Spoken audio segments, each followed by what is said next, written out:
소송을 통해 권리를 찾은 직원들을 보복하는 낯뜨거운 회사가 있습니다. 전주의 한 시외버스 회사로 통상임금 소송에서 패소한 뒤 무분별한 징계 논란이 일고 있습니다. 보도에 강동엽 기자입니다. 전주의 한 시외버스 소속 민노총 노조원 20여 명은 지난 2013년 통상임금 소송을 제기했습니다. 매일 지급되는 CCTV 관리수당 5,000원을 비롯해 복지 명목의 일비 2천여 원과 식비가 통상임금으로 인정받지 못했기 때문입니다. 3년간의 재판 끝에 법원은 식비를 제외하고 노조의 손을 들어줬습니다.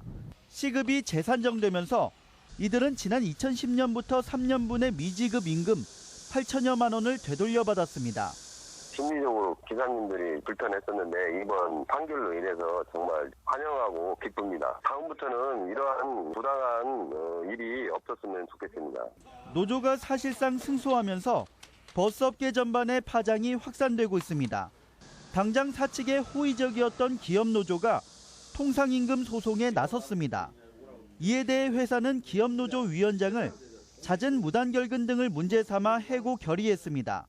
사측은 노조의 소송 제기와는 무관하다는 입장이지만 노동계는 소송 시점에 갑자기 근무 태만을 거론하는 것은 부당하다는 입장입니다.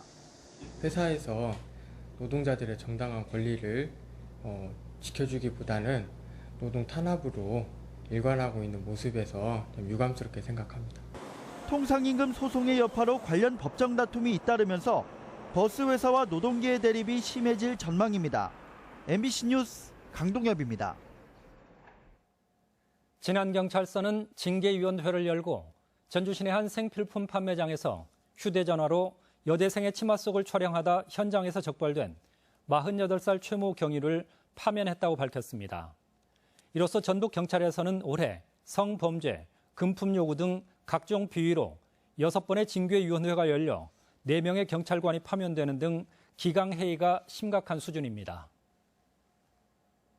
진안군은 전주문화방송의 유원지 불법 자릿세 보도와 관련해 오는 15일까지 보름간 하천 38곳을 대상으로 조립식 평상 임대 등 상인들의 하천 불법 점용 행위에 대한 단속을 강화하겠다고 밝혔습니다.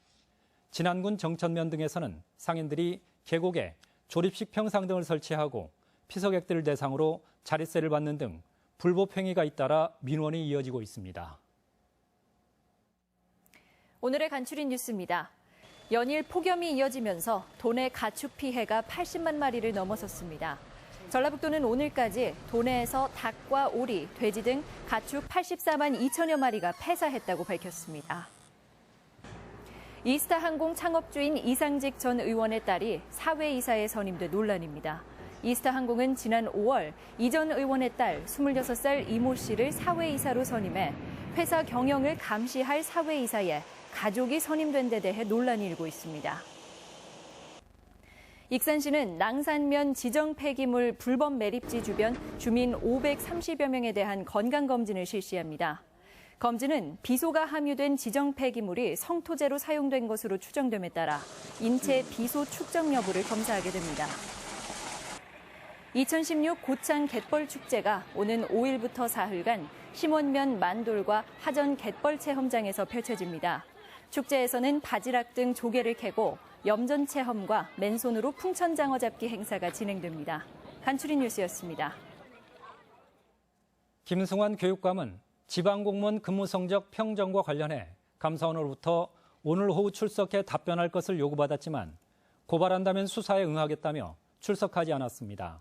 감사원은 정당한 사유 없이 출석하지 않으면 고발 조치하겠다고 공문을 통해 밝힌 바 있어 향후 대응이 주목됩니다. 지금까지 전북권 뉴스였습니다.